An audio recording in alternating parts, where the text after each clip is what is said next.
I listened to a podcast a couple of years ago about an Italian family that somehow we have the records, the financial records of from like, I don't know, the 1400s or something. It's some of the oldest financial records there are.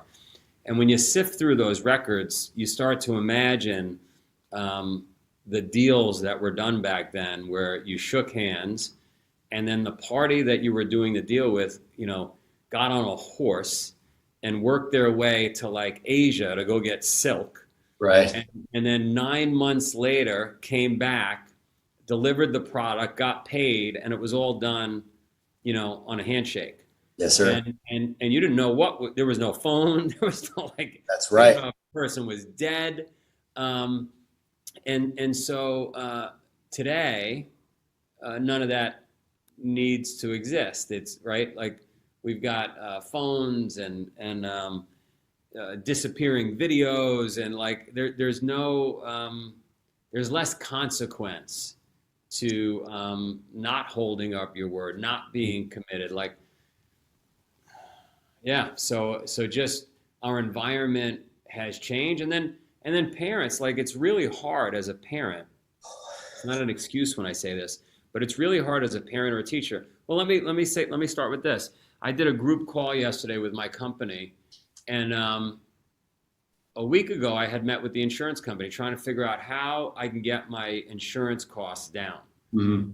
Not an irrational thought from a CEO that's paying millions of dollars in insurance. Right. And the insurance company said, you guys don't have a lot of claims. Like there's not a lot of people getting hurt. However, for some reason, there are a lot of births at your like, and it's true. Like I don't know why. They come Something here, in the they water come over here, there, huh? and then they have a baby. Yeah. And and so I made a comment on this group call, and I said somehow the insurance company said we are like a baby factory. That offended someone. I just found we have 500 people around. That offended a woman in the UK.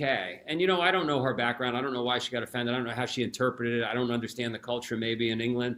But like, if those kinds of things bother people, then what it does to me as a parent of this organization is say, well, fuck it. Like, I got to be careful what I say. And so then you start to put me in a box. You start to put everybody in this box where we're like so delicate. Yep. And I think that's where parents are.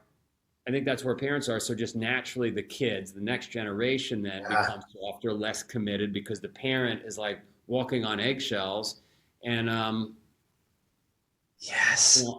I'm rare. The wrestling coach where I'm next to is rare. That That's after I good, buddy. said that, Yeah. he commented and said, "Hey, listen, if you have a tough time reaching me, it was interpreted as that's the reason we can't reach women is because they're having babies." And I was like, "What?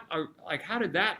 I make a recommendation to all the kids on the call is my mother used to say something to me when I was a kid. It just occurred to me, and I'm going to make it part of our ethos at this company, and I'm going to respond to that comment that we just talked about.